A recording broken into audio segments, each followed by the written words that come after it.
AP ప్రభుత్వం మరో కీలక నిర్ణయం అమలు దిశగా అడుగులు వేస్తోంది.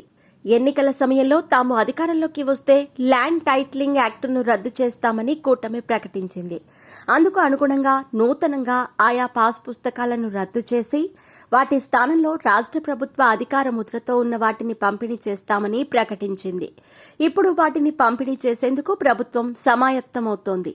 ఏపీలో ప్రభుత్వ చిహ్నంతో భూ యజమానులకు పట్టాదారు పాస్ పుస్తకాలు ఇచ్చేందుకు వీలుగా అధికార యంత్రాంగం కసరత్తు చేస్తోంది. రాష్ట్ర వ్యాప్తంగా సెప్టెంబర్ మొదటి వారంలో ప్రారంభించనున్న రెవెన్యూ సదస్సుల్లో వీటిని అందించాలని భావిస్తోంది. ఇందుకోసం 34 లక్షల పాస్ పుస్తకాలు అవసరమవుతాయని ప్రభుత్వం ఇండెంట్ పెట్టింది. గత వైసీపీ ప్రభుత్వం జగన్ బొమ్మతో పంపిణీ చేసిన పట్టాదారు పాస్ పుస్తకాల్లో విస్తీర్ణం, భూ యజమాని పేర్లతో పాటు పలు అంశాల్లో తప్పులు నమోదైనట్టు ప్రభుత్వానికి ఫిర్యాదులు అందాయి. దీంతో పట్టాదారు పాస్ పుస్తకాల్లో దొర్లిన తప్పులకు సంబంధించి సీసీఎల్ఏ కార్యాలయంలో రికార్డులను పరిశీలిస్తూ తప్పులు ఎక్కడ దొర్లాయని గుర్తించే విధంగా రెవెన్యూ సిబ్బంది నిశితంగా కసరత్తు చేస్తోంది.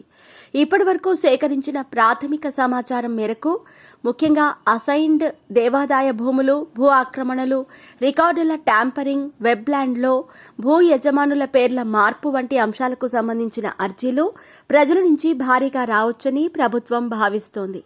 దీంతో జిల్లా కలెక్టర్లు అప్రమత్తంగా ఉండాలని, ప్రతి అంశాన్ని క్షుణ్ణంగా పరిశీలించిన అనంతరమే తుది నిర్ణయం తీసుకోవాలని ప్రభుత్వం స్పష్టం చేస్తోంది.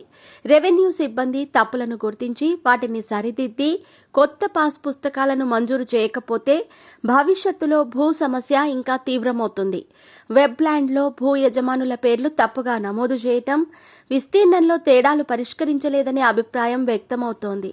ఎన్నికల హామీ మేరకు గతంలో జగన్ బొమ్మతో పంపిణీ చేసిన పాస్ పుస్తకాలను రెవెన్యూ అధికారులు భూ యజమానుల నుంచి వెనక్కి తీసుకున్నారు. వివాదాలు లేకుండా పాస్ పుస్తకాలు పంపిణీ చేయాలని ప్రభుత్వం భావిస్తోంది.